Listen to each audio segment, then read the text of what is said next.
रोहित टिळकांबद्दल बोलूया, ज्यांना टिळकांचं घराणं आम्ही मानत नाही.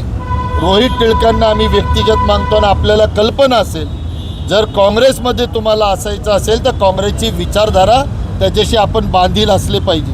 ज्या दिवशी आपण लोकमान्य टिळकांच्या नावाचा पुरस्कार मोदींना देता, ज्यांच्यावर मोठमोठ्या दंगली आणि खुनीचे तुमच्यावर गुन्हे दाखल आहेत, त्याच वेळेला तुम्ही लोकमान्य टिळकांचा वारसा घालवला असं आम्ही स्पष्टपणे मानतो. आणि त्यांनी जाण्या अगोदर त्याच वेळेला काँग्रेसने त्यांना लांब केलेलं होतं. तुम्ही तर पाहिलं असेल, आम्ही त्यांच्याबरोबर एका स्टेजसुद्धा शेअर करत नव्हतो, कारण त्यांची विचारधारा वेगळी होती. त्यांना लखलाभ, जिथं त्यांना पोळी दिसेल तिथं ते पळत असतात, म्हणून त्यांच्याबरोबर आम्हाला काही जास्त बोलायचं नाही.